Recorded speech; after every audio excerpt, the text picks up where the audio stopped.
Well, who do I have here with me today? Hi, Don. My name's John Keller. I live here in Lakeland, and I'm originally from Fort Meade. You asked me to come in today because you happen to admire my art. That's exactly right. My art is creating custom-made corncob tobacco pipes. How in the world, I have to have, this is the question I've been asking. How do you start in corn? How do you decide? Was it in your mom, dad gene? Why corncob pipes? Corn cobs, when I first started dabbling or took an interest in smoking tobacco pipe, one of the most economical ways that a person that is interested in pursuing this hobby is corncob pipes. A lot of people may be familiar with Missouri Meerschaum, who is in Missouri, and they've been in business this year, I think will be 155 years. Wow. So, like, if you ever recall going to the old school drugstore, Rexall, or what have you, and seeing those corncob pipes behind the shelf, those more than likely were Missouri Meerschaum. So what I do, I take one of their factory-made corncob pipes and I break it down and use the bowl as my starter canvas for creating a custom cob, if you will. Now, their merchandise within itself is perfectly excellent the way it comes, the way you would purchase it, but I take it a little step further and make it, I like to think, make it a unique piece of art. Because in my world, being a member of the pipe community, the pipe smoking community, a lot of people have the concept or the ideal that corncob pipes are disposable due to the material possibly they've made of versus other materials that can be used to make tobacco pipes. With this being said, ever since in 2016 or 17 when I first started dabbling with doing what I do, my goal was to discredit that, misinterpretation that they're disposable. You throw it away. Yeah, that they're disposable. So typically, I'm very ignorant, if you will. Right. Eager to learn, though. Growing up as a kid, you see the corn cob on the cartoons. Exactly. You hear it from your grandparents. Exactly. I have grandparents that use it. And so where did it go from being a everyday use item that you don't throw it away to being disposable? How did that come about? Well, maybe it's not truly disposable. For clarity, I'll back up and add some clarity because I like to be clearer when I say things. It's just a mentality, if you will, that some of the pipe community has, not all of them. And I, like I said, my goal is to set out to discredit that myth. To discredit, debunk that myth. It's a work of art that needs to be appreciated. Yeah. Not disposed of. Exactly. Even with the factory-made ones, like I was saying, that Missouri Meerschaum manufacturers, they can last a long time. A lot of times, it just depends upon the abuse and the use that it gets from the owner, as with any tobacco pipe. Can we see in that? You brought an example? Yeah, I did. Because I see your work online, Instagram. I see your stuff all the time, and it's incredible. Yeah, Instagram, you can find me at JWK2366. I do not have a website, but this is basically just hit me up with a direct message, and that's how you inquire about what I might have available or what I might be working on. And I try to post as I'm making and when they're done. The one you're holding right now has been named Miami Haze. Miami Haze? Yes. So when we started with this piece was actually one of the factory-made corncob pipes. I removed, this is the bowl, if anyone's not familiar. Some of the pipes that you'll get from the company will have, as you see, a wooden plug on this particular model that I like to use as my canvas, it does not come with a wooden plug. What does the wooden plug do? The wooden plug keeps the pipe from burning through. So to educate someone on the makings of a corncob pipe, all these little divots here are where the actual kernels would attach. The center where it's on this particular model, prior to me modifying it, is soft. It's almost like styrofoam rubber, or foam rubber, if you will. It's very soft. It can be penetrated with a simple sharp object, so it like a would pencil. not last as long. Exactly. So I take this and then I add a hardwood plug to this particular model, and I remove the factory shank and create a custom shank that I make myself. This portion here of the pipe is called the shank. So we have the bowl, the shank, and then the mouthpiece. This is made from oak, just like the plug. I like working with oak. It's a very user-friendly material. It works good on the corncob pipes and so forth. So this is made from raw stock that I turn on my wood lathe. Okay. And you do this all in your own shop? You got a shop at home? Yes, and you do it yes. all yourself? Yes, That's what's incredible. yeah, it's all done. It's a process, but it's all done. This particular black shiny material that you'll see here on this particular pipe is called ebonite.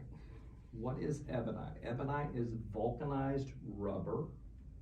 It's a process of vulcanizing rubber that is, most of the time the manufacturers are in Germany.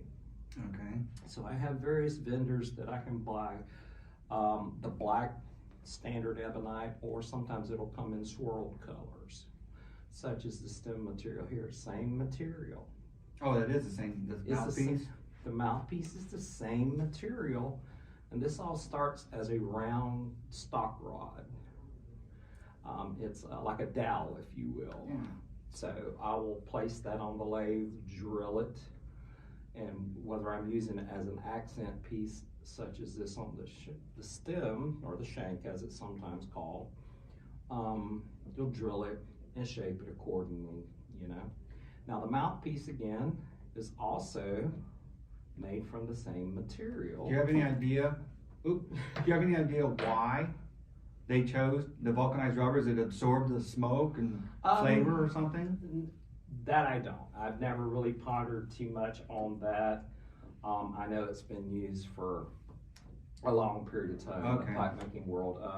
Years past, hundreds of years ago, they would make these stems out of bone or antler, sometimes wood.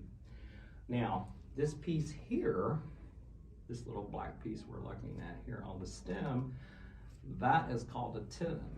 So, a what? Tenon. Tenon. Tenon, okay. Now that's basic wood shop. Tenon, mortise. Mortise is the receiving end, tenon is I call it, you know what I'm going to call it, right?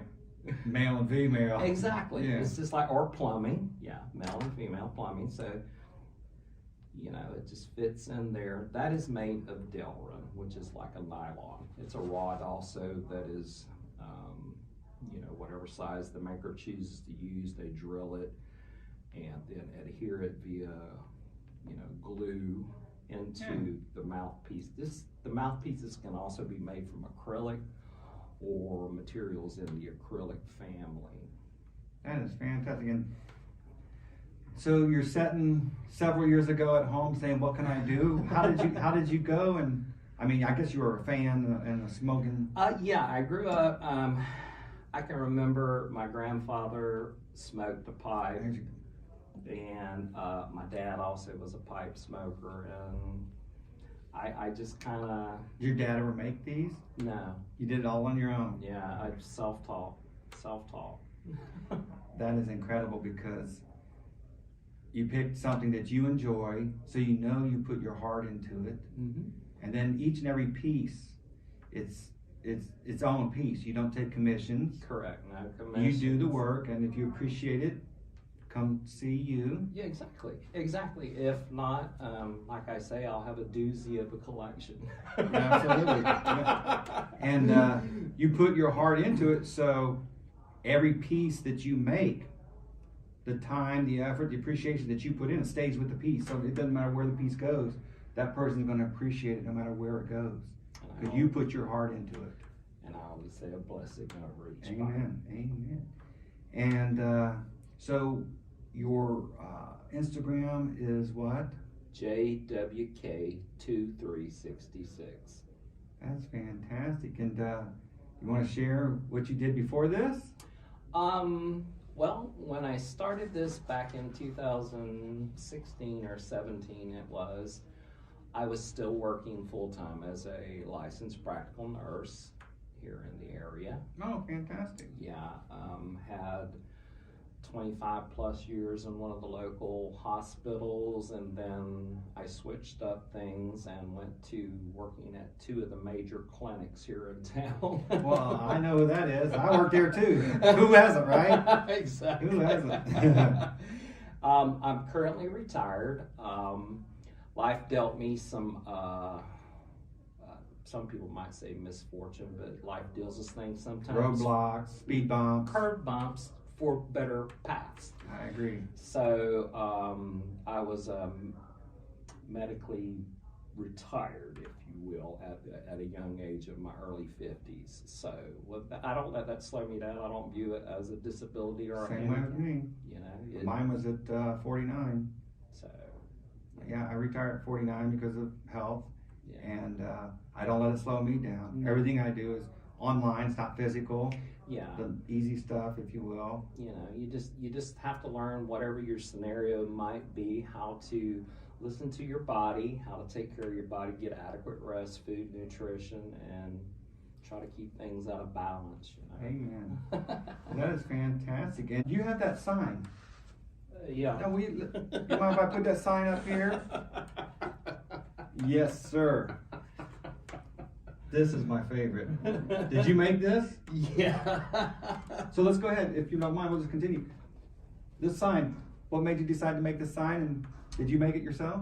Yeah, I did. It's just one of those things. It's like I sit on my patio, I enjoy a pipe, and for me, sitting on my patio and enjoying a pipe or a cigar is a way of just disconnecting from the hustle and bustle of life that we all can get wrapped up in. You know, for me, it's sitting on the patio and enjoying a pipe or a cigar and just being in the now, just living. Sometimes by living, it doesn't have to be an activity. It's just existing. That's right. In the here and now. In the here and now. Yeah, I'm a meditator. I do too. I'm a meditator.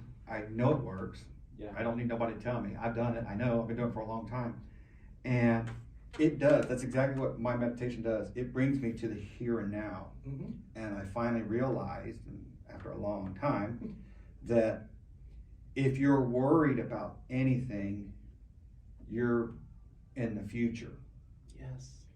And if you're depressed, You're worried about the past. you're worried about the past. You got to get yourself to the here and now. Because that's For- all we have. That's all you have. Yesterday is gone and tomorrow is not promised. That's exactly right. And so when you realize this, you start to practice being in the here and now, Mhm. because your next breath may not be here. Mhm. If you appreciate what you got now, maybe God will give you the next moment. Mm-hmm. Maybe. Yeah. So you have to go back in your mind and forgive. Mm-hmm. Forgive, because if you're holding emotions in any thought, you haven't forgiven. You either need to forgive yourself or forgive someone else. And sometimes you have to do it not because what they've done or what you may experience is forgivable, but it's for your inner peace, thus living in the now and enjoying Yeah, what that's right. moment you have. If you hold on to regret, envy, all those deadly sins, you're only hurting yourself. You're not hurting nobody else, you're hurting yourself. Mm-hmm. And then if you're worried about the future, if it's out of your control, what the hell? But as a kid and growing up, these things, these social and peer pressure and all, Mm-hmm. they develop in you. Mm-hmm. And it takes attention and want to raise your level of awareness A lot of into the moment. A lot of inner work, and almost like a snake shedding skin or a tree losing its leaves, but it does continue to grow, you know. That is fantastic. So you worked at Watson, I'm guessing? Mm-hmm. Me too. And that was the last place of employment. Prior to that, I had worked at, back then it was called Clark and Daughtry. I remember them. I remember Clark and Daughtry really well. Yeah, nowadays they're called Lakeland Regional Health. But yeah, my last place of physical employment was at Watson Clark. Yeah, I walked away. I worked for them for 2 years, walked away, said shove it. And they fired my wife. My wife been there 13 years, and COVID, March of 20, she wouldn't go back, and they fired her, and we got like 2 years worth of unemployment. It worked out really well. But Watson Clinic, and you mean tell me Clark and Daughtry was absorbed by Lakeland Regional? I didn't know that. I know they had a couple of clinics, and they were a competitor to Watson, but I didn't know they were absorbed. Oh, damn. You learn something every day. So how long have you been in Lakeland? I have been in Lakeland, oh snap, this coming Saturday I'll turn 58. I was about 20 when I left Fort Meade, when I took up with my children's mother and started a family and pursued a nursing career. Fantastic. So how many kids you have? I have 3 children. 3. Yeah, I got 2. And passing on the love, passing on, making my kids better than myself is my objective. Yeah. Try to make my kids better than I am. Yeah. And I'm trying to be good myself. Well, yeah, that's always. This is what you should do. You should make some more of these and sell those as well. Because I would like to have one. I kid you not. It's a real simple thing, Don. You just take a plank or a couple of boards and whitewash paint it, a couple of screws and some jute and a Sharpie, you're good to go. What made you think of doing that? Honestly, I do not recall, but it was just one of those kind of. That's one of the things I really like. I really, and when you do those posts from your back porch, and you include that, I notice. I assure you. Well, thank you so much, very much for your My time, pleasure. John. I appreciate it very much. Have a fantastic day, and God bless you. You as well, my friend. Thank as you. well.